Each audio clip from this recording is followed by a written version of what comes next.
لقد استغرقت وقتا في النوم لذا غداؤك عجة بيض مع الأرز. حسناً، أنا لم أعد بحاجة لوجبات الغداء. ها؟ ولم لا تحتاجها؟ لا أحد يحضر غداءه من المنزل، فالجميع يشتريه من الكافيتيريا، وحتى أتأقلم مع أصدقاء جدد، فعلي هذا. هذا مؤسف حقا، لكن بما أني حضرتها اليوم فعليك أخذها معك. حسناً.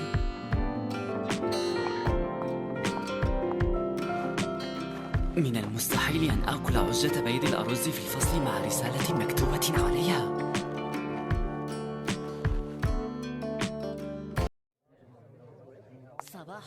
صباح الخير.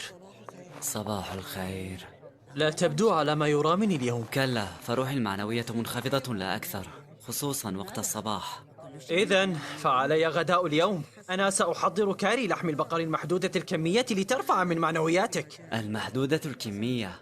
أيمكنك مع ذلك؟ استعمالي لقدرتي سيكون ذلك سهلا. صحيح.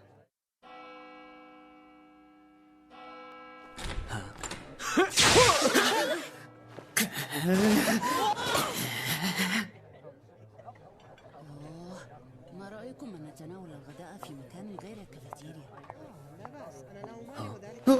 كنت بانتظارك. تفضل. أظن أن من الأفضل أن تذهب إلى المشفى حالاً. هذا لقد اعتدت على هذا، فأسف لإقلاقك علي. هذه قدرة ناقصة بحق.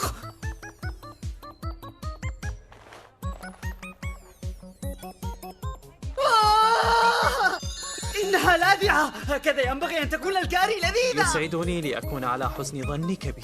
الكاري ينبغي أن تكون لاذعة أصلاً. هي ليست حارة، لكن يبدو أنها متبلة لدرجة تناسب ذوقك. كما أن لحم البقر لذيذ للغاية. يبدو أنك تحب الكاري. تذكرت طعمها الآن. حاضر، مفهوم. حليفنا سيظهر مجددا، لنذهب إلى غرفة النظام.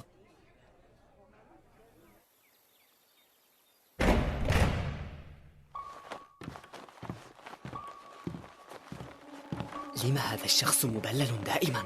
ما لم يكن مبللا ومرتديا ملابسه، فلن يمكنه استعمال قدرته. يا لها من قدرة مرهقة.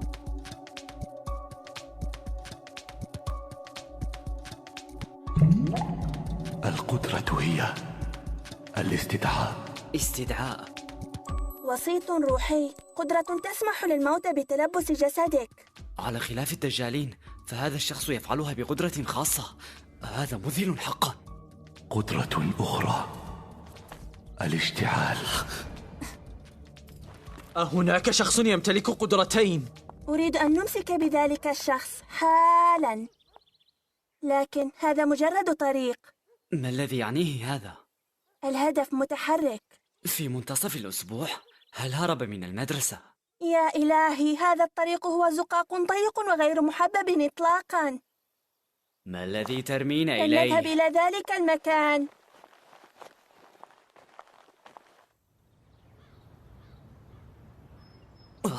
هذا هو المكان. أجل.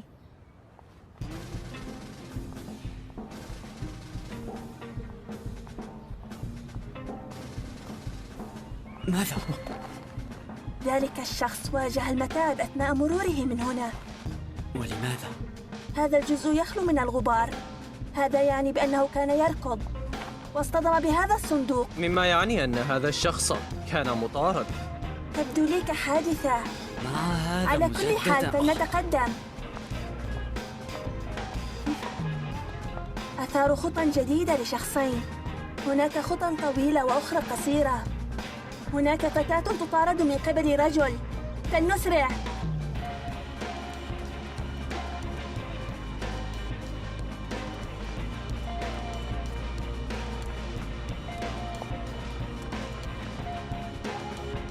ما حدث للتو؟ ماذا؟ تصوير فيلم لفنانة تطارد من قبل رجل. فنانة؟ ما كان اسمها؟ تذكرت، نيشيموري يوسا. سبق وسمعت باسمها. وأنا كذلك. يوسارين؟ تذكرت. إنها الفنانة التي تحبها أيومي. أتعرفها؟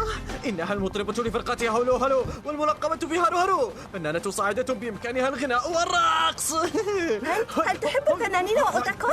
غريب. عندما كانت في الصف السادس بدأت مسيرتها بإنجاز حصولها على الجائزة الكبرى لبيئة بنانا، وعلى هذا كان ظهورها الأول على تلك مجلات كعارضات أزياء. وبعد سنة من هذا حصلت على عمل فردي في برنامج صباح الخير، لكنها استقالت بعد سنتين لتركز على اختبار القبول للمرحلة الثانوية. لحظة، لنعود لصلب الموضوع.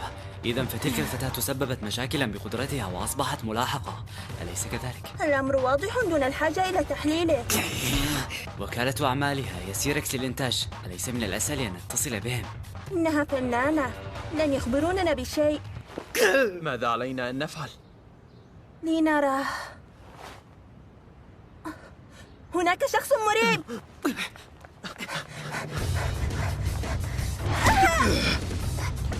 ثوري! أوتوساكا، أعتمد عليك!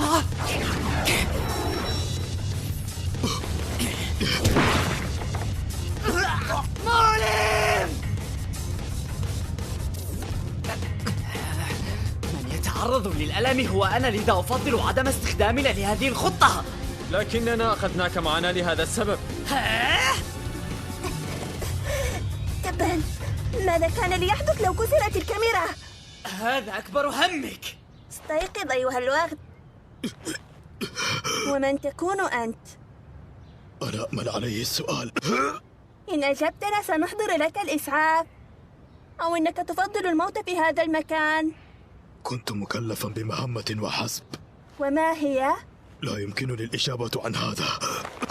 هل ستصمت مهما كلفك هذا الثمن؟ كلفت بالبحث عن نيشيموري يوسا. ومن كلفك بهذا؟ تلفاز تايو. ها، ومن هو؟ لا أعرف أكثر من هذا، إنها الحقيقة. لقد فهمت. كما وعدتك سأتصل على الإسعاف.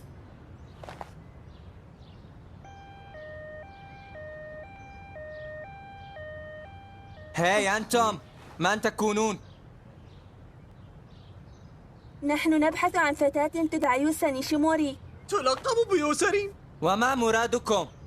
نحن لسنا متأكدين بعد، لكننا نعلم أنها ملاحقة ونريد المساعدة. أتعرفون يوسا؟ أنا من معجبيها. لا تقاطعني ولا تحدث. لقد كنت أراقبكم. كيف هزمتم ذلك الرجل؟ بقوانا الخاصة، أو فلنقل كالتي تملكها نيشيموري. أعلمتم ذلك؟ إن وثقت بنا سنتمكن من حمايتها.